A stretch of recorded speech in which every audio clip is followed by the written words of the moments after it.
நான் லைஃப்ல சொல்லுவாங்க, கணவனை இழந்தவள் விதவை, மனைவியை இழந்தவன் அனாதை. நாங்க கிராமத்துல சொன்னாங்க. அது எனக்கு இப்ப ரொம்ப உறுத்துது. என்ன இதுல என்ன நான் கொடுக்கிற மெசேஜ்னு சொல்லக்கூடாது, என் வயசுக்கு மெசேஜா கொடுக்கலாம். இந்த வாழும் போதே சண்டை போட்டுக்கிட்டு இருக்காங்கல்ல புருஷன் முன்னாடி, அவங்க எல்லாம் நான் சொல்ற இந்த மெசேஜை பார்த்து ஒழுங்கா இருக்கும். வாழ்க்கையில ஒரு கணவன் மனைவி உலகத்திலேயே மிக நெருக்கமானது, ட்ரூவானது, உலகத்துல பிரிக்க முடியாது கணவன் மனைவி உறவு தான்.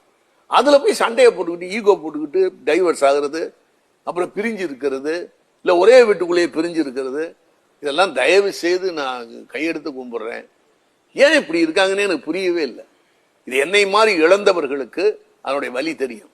தான் வாலி சொல்லுவார், நீயும் நானும் இழந்தவையா, மத்தவன் ஏன் துறந்தவையா அப்படிம்பாரு. துறந்தவர்கள்லாம் விலகி இருக்க, அது ஒரு பெரிய வலி. அது பெரிய ஆஸ்பத்திரியில சேர்த்து கொண்டு போய் சேர்க்கிற வரலும் என்னுடைய பக்கத்திலேயே, என் பெட்லயே என் பக்கத்திலேயே தான் படுத்துட்டு இருப்பா.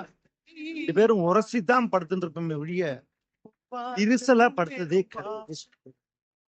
உள்ள ஆஸ்பத்திரிக்குள்ள ஐசியூல ஆக்சின்னு போற போது அவ கைட்டி இந்தாங்கன்னு கும்பிட்டுட்டு உள்ள போன பெட்டுக்கு போன. அப்பொழுது என்ன என்னை பார்த்து கும்பிடுறிய அப்படின்னு கேட்டேன். நான் போயிட்டு வரேன் அப்படின்னு சொல்லிட்டு அப்படியே இந்த ஒரு பெரிய பாதிப்பு என்னால ஜீரணிக்கவே முடியாது.